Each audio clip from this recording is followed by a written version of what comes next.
হ্যাঁ, অভিষেক নিশ্চয়ই আইপ্যাককে নিয়ে এমন বাড়াবাড়ি করেনি যাতে দলের ক্ষতি হয়, কারণ অভিষেক তো দলের ক্ষতি চাইতে পারে না। বলছেন কুমির তো জলে নেমেছে আর উঠে যাচ্ছেন, উনি বলুন না, আপনি তো অনেক কিছু বলে ফেলেছেন, বলে ফেলুন। এই কে কর্পোরেট স্কুলে কে পড়েছে, কি করে হচ্ছে ব্যাপারগুলো? আইপ্যাক তো এমনি আসেনি বাংলায়, আইপ্যাক তো এমনি করতে পারে না। আইপ্যাক যা করেছে কারু অঙ্গুলি হেলনে করেছে। আইপ্যাক গোটা বাংলা জুড়ে, বাঁকুড়া, পুরুলিয়া, যে কোনো জায়গায় যদি যায় আইপ্যাকের ফোন এসছে। যাদের সাদা চুল তারা তো রেগে গেছিল, আপনারা তো রেগেছিলেন, সাদা চুলের বিদায় হয়ে যাচ্ছিল। এখন আপনারা এসে বলছেন যা হয়েছে অন্যায় হয়েছে আবার ঠিক করতে হবে, মমতাই 1 নম্বর বলছেন। বলুন ব্যাপারটা।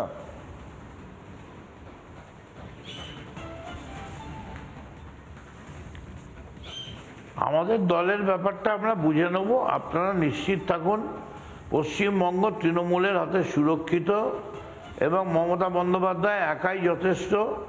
তিনি জানেন কি করে সামলে নিতে হয়। আর আমি শুধু এইটুকুনি বলবো, অভিষেক নিশ্চয়ই আইপ্যাককে নিয়ে এমন বাড়াবাড়ি করেনি যাতে দলের ক্ষতি হয়, কারণ অভিষেক তো দলের ক্ষতি চাইতে পারে না।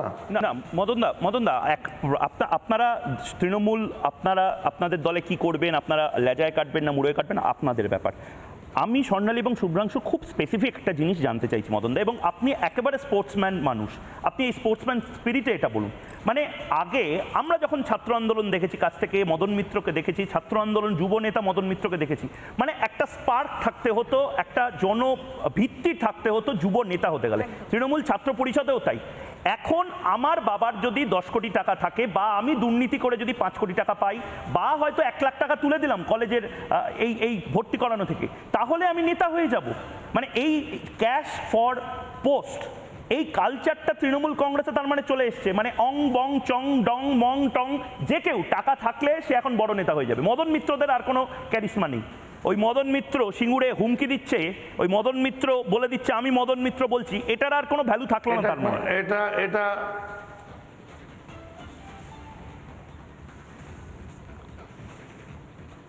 এটা কোনোদিনই আমাদের দলের চরিত্র ছিল না।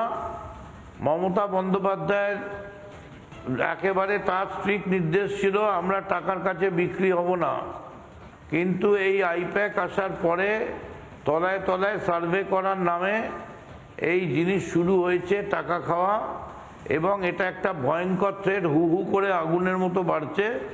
এটা অবিলম্বে বন্ধ হয়ে তৃণমূল কংগ্রেস আবার নিজের পথে ফিরে এসছে। Thank you. নানা ধরনের কন্টেন্ট দেখার জন্য লাইক করুন, শেয়ার করুন আমাদের ফেসবুক পেজ, সাবস্ক্রাইব করুন আমাদের ইউটিউব চ্যানেল।